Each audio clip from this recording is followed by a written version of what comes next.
una sa lahat. Ang salpukan ng motorsiklo at big bike sa Cebu City. Tumilapon at duguan sa kalsada ang parehong rider. Naisugod pa sa ospital pero nasawi rin. Ang buong detalye sa malagim na disgrasyang yan, alamin maya-maya lang. Magandang hapon, Pilipinas! Kasama ang buong puwersa ng News 5. Ito ang Frontline Pilipinas Weekend! Pangunahing linya ng tubig sa Tondo, Maynila, bumulwak matapos masagi ng konstruksyon. Linya ng kuryente, biglang sumabog sa Makati. Low pressure area, nagpapaulan sa malaking bahagi ng bansa. Ilang lugar, binaha. Mag-asawa, patay matapos tambangan ng riding tandem sa Bukidnon. Songbird Supreme Mariah Carey naglabas ng kanta makalipas ang 7 taon.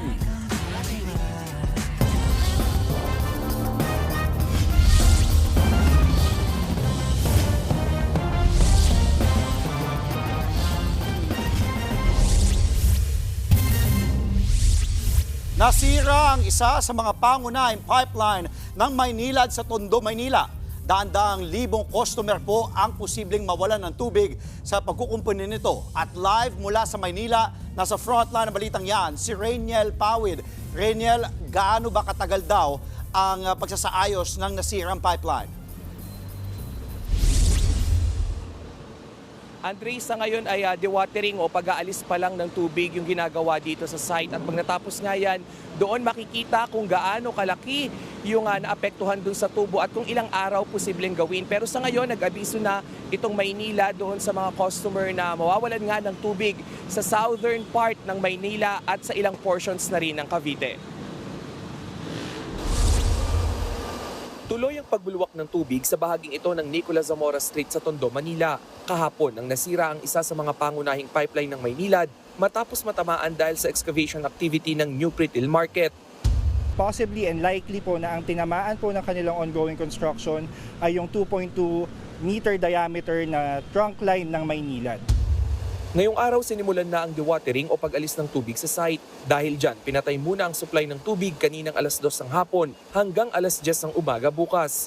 Sa ganitong paraan, makikita kung gaano kalaki ang apektadong tubo. Itong trunk line po na ito, nagsisilbi po siyang gulugod ng mismong water network ng distribution natin sa kabuuan ng Metro Manila. Maapektuhan po natin ang 325,000 approximately na mga customers po ni Maynila from Manila, from Pasay, Parañaque, Las Piñas, and even po mga portions ng Cavite. Naiintindihan naman daw ng ilang customer na aksidente ang naging problema sa tubo. Pero sana raw agad na maisaayos ang koneksyon, lalo't pang isang araw lang ang kanilang naimbak na tubig. Napakahirap po yan. Maski yung ganito, mainit, kailangan talagang may tubig. Mamamahu kami pag walang tubig. Di bali walang ilaw basta may tubig. Andre, sa oras nga na tumagal yung repair ay may mga alternatibong solusyon naman dyan yung Maynilad gaya na lamang ng pagrarasyon nga ng tubig. At doon sa nakausap natin kanina, sabi niya kung ito ay makita na maliit lamang yung butas ng tubo ay posibleng magawa ito sa loob ng isang araw. Andre. Live mula sa Tondo, Maynila, maraming salamat. Rainiel Pawid. Sumabog ang linya ng kuryente sa Kalayaan Avenue sa Makati City. 3 motorista ang sugatan. Nasa frontline na balitang yan, si Nina Umpauco. Nabulabog ang ilang residente sa Makati City nang biglang sumabog ang isang linya ng kuryente sa bahaging ito ng Kalayaan Avenue kagabi. Ayon sa Bureau of Fire Protection, 3 motorista ang nagtamo ng mga gasgas sa katawan dahil sa insidente. Agad naman silang naidala sa pinakamalapit na ospital. Base sa investigasyon ng Meralco, may nagtapon daw kasi ng basura sa poste mula sa kalapit na gusali nito kaya nangyari ang pagsabog. Pero ayon sa barangay, I can neither confirm nor deny po. As to my knowledge lang po talaga is there was debris along the street of Salamanca. Allegedly, meron lang trash on the post. matapos ang pagsabog, nakita ang ilang basura sa kalsada na maaari umano napunta sa isang high-tension wire. Yan daw ang posibleng naging dahilan ng pagkislap at pagsabog nito. Ilang establishmento at bahay tuloy ang pansamantalang nawalan ng kuryente. Nag-surge yung kuryente until other parts of population since malakas po yung sparks. It was strong enough na naapektuhan po talaga yung ibang areas, hindi lang yung mismong area ng incident. Meron pong nawalan ng kuryente along Villena Street and other areas sa poblasyon, pero it was just a short power outage po, I believe. No? Nagka-power din naman agad. Patuloy na gumugulo ang investigasyon sa tunay na sanhi ng pagsabog. Nakikipagtulungan na rin dyan ang PNP Tactical Operations Center. Agad ding inayos ng mga tauhan ng Meralco ang mga nadamay na poste para maibalik sa normal ang supply ng kuryente. Nagbabalita mula sa Frontline, Nina Ongpauco, News 5.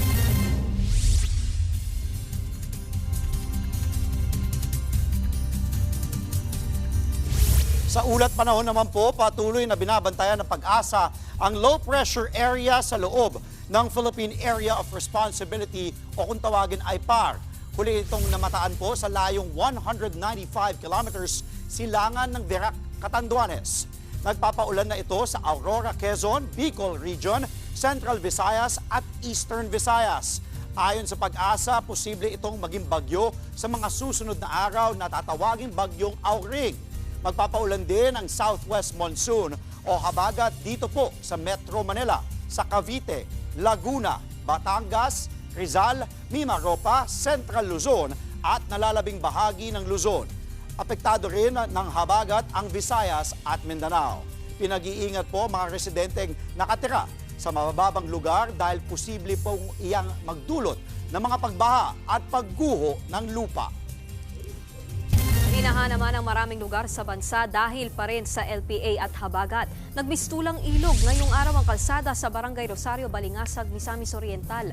Nagkalat naman ang ilang basura sa gitna ng pagbaha kahapon sa Mandawi City, Cebu. Hirap ding dumaan ang ilang sasakyan. Hanggang dibdib na kasi ang baha naman ang nilusong ng ilang residente sa San Jose del Monte, Bulacan. Binaha rin ang maraming lugar sa Metro Manila gaya sa kahabaan ng EDSA Boni, pati sa Valenzuela kung saan tumirik ang ilang motor. Magkahalong tubig at putik ang rumagasa sa Tamburong Creek sa bayan ng La Castellana, Negros Occidental. Sa video, makikita ang malakas na agos ng kulay abong tubig. Ayon sa Canlaon Volcano Observatory, may tuturing na lahar flow ito. Sumabay raw kasi sa agos ng tubig ang naipong abo mula sa pagputok ng bulkan nitong May 13. Inabisuhan ang mga residenteng nakatira malapit sa mga ilog at creek na maging alerto. Dalawa ang patay sa salpukan ng dalawang motorsiklo sa Cebu City. Yan at iba pang disgrasya sa kalsada sa Frontline Report ni Nina Ongpauco. Liliko sana ang motorsiklo na ito kahapon sa Osmeña Street, Cebu City nang biglang sumalpok ito sa kasalubong nitong motor big bike. Nakapagpreno naman ang SUV ng kasabay ng lilikong motor. Sa isa pang CCTV, kitang nakatawid na ang motor at ang SUV. Pero patuloy sa pagharurot ang kasalubong nitong motor. Tumilapon pareho ang rider at nawasak ang kanilang motor. Ang mga kasunod na eksena, duguan at nakahandusay na sila sa kalsada. May sugod pa sila sa ospital pero binawian din ng buhay ang dalawang rider. Nag-exhibition pa doon sa unahan yung big bike. Kasunod niya ako. May nag-left turn dito na kotse na iwasan niya. Pero itong motor, nag-overtake. Yun nabundol. Sa investigasyon ng mga pulis, pareho raw may kasalanan ang rider ng big bike dahil sa overspeeding at ang lilikusan ng rider dahil naman sa maling pagliko sa kaliwa. Sa Naga City, sumalpok din ang kumakabig na SUV dahil ito sa kasalubong nitong itim na kotse sa Maharlika Highway, Concepcion Grande. Nawasak ang harapan ng itim na kotse habang halos tumilapon naman ang SUV. Bahagya ring sumalpok sa itim na kotse ang kasunod ditong sasakyan. Wala naman nasugatan sa insidente. Ayon sa mga pulis, nagkasundo ang mga driver na sasagutin ng may-ari ng SUV ang pinsala ng dalawang kotse. Sa parehong kalsada pa rin, tumatawid sa pedestrian lane ang lalaking yan. Nang mahagip siya ng isang kotse mula sa kabilang kalsada, hindi masyadong mabilis ang takbo ng kotse pero tumilapon pa rin ang lalaki. Agad namang bumaba ang driver para tulungan ang lalaki nagtamo ng minor injuries. Nag-aregluhan naman ang dalawa. Isa naman ang patay sa sumemplang na motor sa kanan ng Barangay San Roque, Liran. Parehong walang ang tatlo nitong sakay. Patay ang isa nitong sakay na si alias Nick habang nagpapagumot naman sa ospital ang rider at isa pa nitong angkas. Nagbabalita mula sa Frontline, Nina Ongpauco, News 5. Susunod, mag-asawa dead on the spot sa pamamaril. Ilang vending machines pinuntirya ng mga kawatan. Lahat ng yan sa pagbabalik ng Frontline Pilipinas Weekend.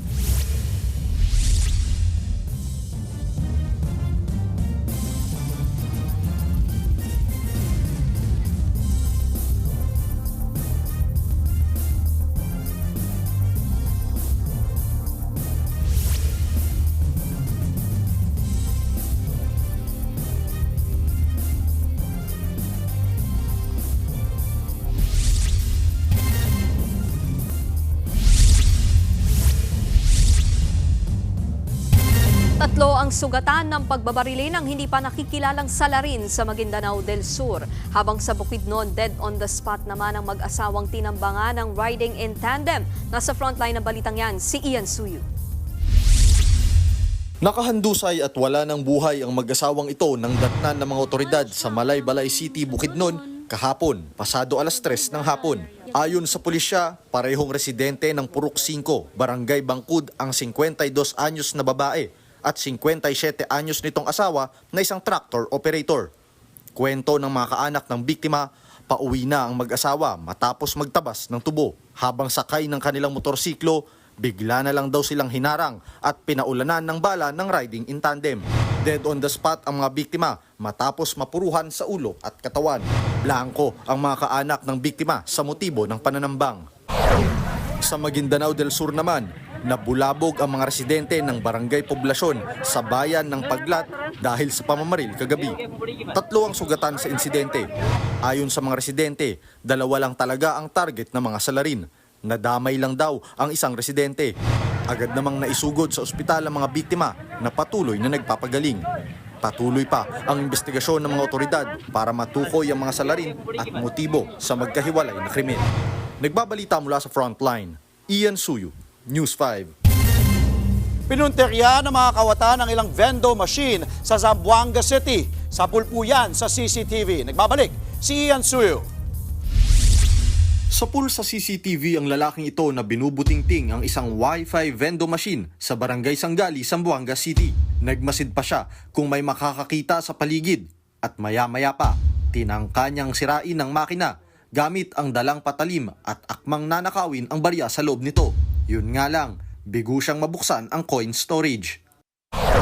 Sa kalapit na Barangay Divisoria naman, kita rin ang lalaking ito na pababa sa kanyang motorsiklo. Dumiretso siya sa isa pang Wi-Fi vending machine at agad tinansya kung madaling makalas ang nakaprotektang bakal. Ilang saglit pa, tinangkanan niyang buksan ang makina at limasin ang mga barya nito.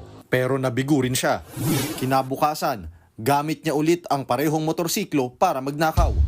Vending machine naman ng car wash ang pinuntirya niya. Diyan niya na matagumpay na nilimas ang mga baryang laman ng makina na buong kinita ng car wash center. Bumungad na lang sa may-ari ng car wash na nakabukas na ang lagayan ng mga barya. Patuloy pang pinaghahanap ng mga otoridad ang mga kawatan. Nagbabalita mula sa Frontline, Ian Suyu, News 5. Nagbabala ang DepEd sa publiko laban sa pekeng social media post na nagsasabing suspendido daw ang klase sa June 16 dahil sa MPOX. Sa official post ng DepEd, nagpaalala ang ahensya na maging mapanuri sa mga nababasa online. Para raw maiwasang mabiktima ng fake news, hinikayat ng DepEd na bisitahin ang kanilang official social media accounts para sa makahalagang anunsyo at impormasyon. Nitong May 31, nagbabala rin ng DOH tungkol sa kumakalat ding fake news tungkol sa umano'y lockdown naman dahil sa MPOX. Iginiit din ng ahensya na hindi kailangan ng lockdown dahil hindi naman airborne disease ang MPOX.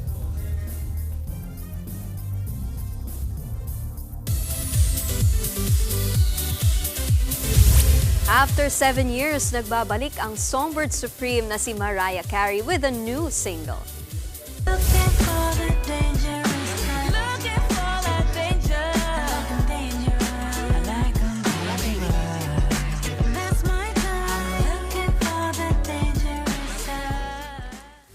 Yan ang groovy, percussion-heavy single na Type Dangerous. Bukod sa new single, may pa-teaser ding MC16 si Mariah na posibleng title ng kanyang upcoming 16th album. 2018 pa nang huling maglabas ng album si Mariah, pero naging abala rin siya sa mga collab projects with other artists. Susunod, presyo ng mga school supplies sa Divisoria. Alamin. At sa happy weekend, tara't pasyalan natin ang isang malaislang theme park. Huwag po kayong bibitiw mga kapatid. Magbabalik pa ang Frontline Pilipinas Weekend.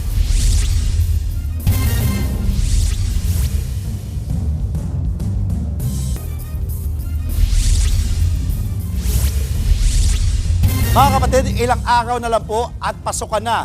Kaya hile-hilera na sa Divisoria ang mga panindang school supplies. At live po mula sa Divisoria sa Maynila, nasa frontline ng balitang yan, si Elaine Fulgencio. Elaine, marami na bang mga suki na namimili dyan sa Divisoria? Alam mo, Andre, mula kaninang umaga hanggang bandang alas 4 ng hapon ay maulan dito sa Divisoria. Sa katunayan, ngayon lang tumila yung ulan. Kaya naman medyo nagsisidatingan na rin yung mga mamimili. Pero ayon sa mga tinderang nakausap namin, medyo matumal pa rin yung kanilang bentahan dahil na rin sa maulang panahon. Pasok mga suki, presyong Divisoria, 10 sako at iba pa. Malapit na ang pasukan, kaya marami na rin ang mga nagtitinda ng samot-saring school supplies dito sa Divisoria. Bukod sa mas tipid, marami ring pagpipilian. Ang problema, maulan ngayon, kaya kanya-kanyang diskarte na lang ang mga tindera. May ilang tinatakpan ng plastik ang mga panindang school supplies para hindi mabasa ng ulan. Ayon sa mga tindera, matumal pa ang bentahan ngayon. Hindi pa po siya sobrang mabili kasi po kagaya ngayon maulan, so yung iba po hindi pumupunta kasi baka yung iba magkasakit. Pero kahit maulan, may ilan namang nakipagsapalaran at maagang namili ng school supplies, gaya ng pamilya ni Nanay Mary na galing pang Cavite. Nakakatawad daw kasi sila dito kesa sa mga mall. Pagka bultuan naman ng makakatawad naman sa kanila. Siyempre, kasawang stock din sa kanila para makatawad. Sa ngayon, wala pa namang paggalaw sa presyo ng school supplies. Ang notebook, nasa 15 hanggang 35 pesos, depende sa klase. Kung nagtitipid, may bundle promo sila na nasa 130 pesos ang 10 piraso. Mabenta rin ang mga lapis na nasa 6 pesos hanggang 20 pesos. 7 pesos hanggang 25 pesos naman sa ballpen. Habang ang glue o pandikit naglalaro sa 35 pesos hanggang 45 pesos. 25 pesos hanggang 100 piso naman ang crayons, depende sa dami at brand. May mga bag din na nasa 150 hanggang 250 pesos. Kung kaya pa ng budget, may mga pananggarin sa ulan gaya ng payong na mabibili mula 85 hanggang 200 pesos at kapote na 100 piso hanggang 250 pesos. Andre, paalala naman ng mga tindera ay maaga nang bumili ng kanilang mga school supplies, lalo't inaasahang tataas pa yung presyo nito habang papalapit nga ang pasukan sa June 16. Yan muna ang latest mula rito. Balik sa inyo, Andre. Abay, kung may anak lang ako, nagpasabay ako dyan sa'yo sa Divisoria, Elaine. Maraming salamat. Live po mula sa Divisoria sa Manila, Elaine Fulgencio.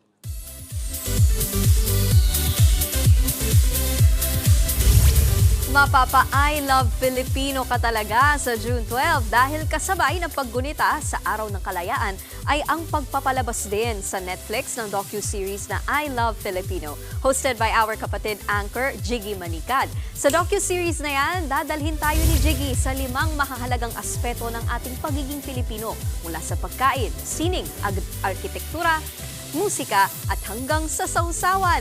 At nito ngang Huwebes ay ipinasilip ni Jiggy at ng production team behind the docu-series ang ilang bahagi ng programa na talaga namang may kakaibang Filipino pride na hatid. Ang misis ni Jiggy na si Marnie Manicad, ang direktor ng I Love Filipino na mapapanood na sa Netflix sa June 12. More insights, sila'y nagsasalita, sila'y nagkukwento, para talagang sila yung sources ng information. Yun yung goal nung format na ginawa namin.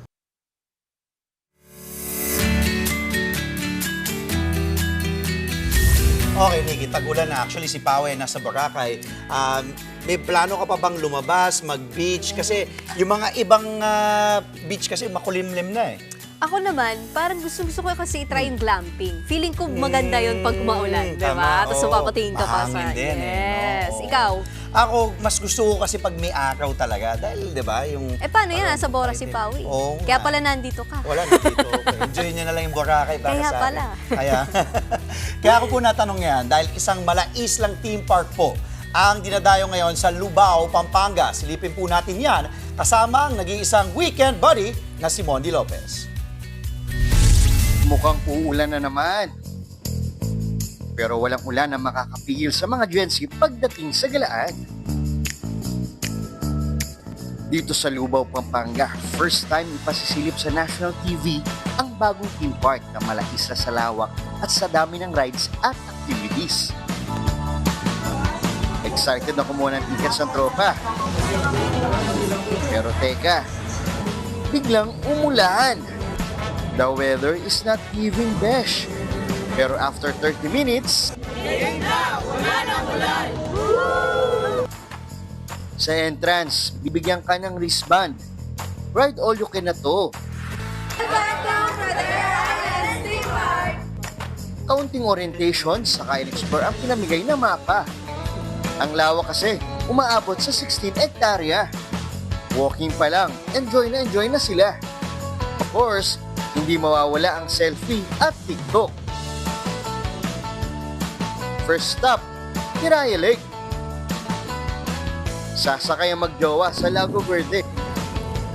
Habang ang tropa na friendzone ay go na sa Hiraya Hopper.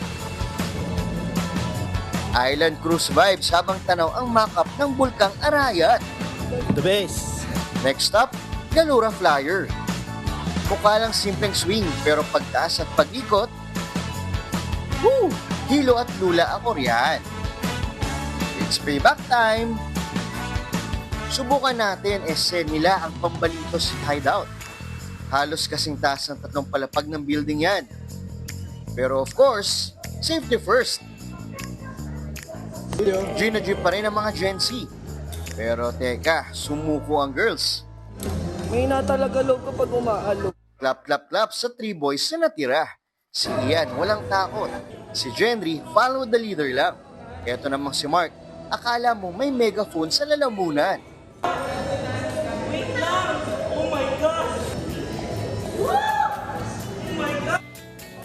At sa huli, challenge completed. Solid. Sakit sa katawan. Nakakatakot. Ano masasabi mo? Ayoko na. Mukhang ako pang susuko sa dami ng trip ng mga Gen Z. Abangan ang anitawanan at sigawan ng Weekend with Gen Z. Sa part 2 yan ng aming Pampanga Adventure. Mondi Lopez, News 5.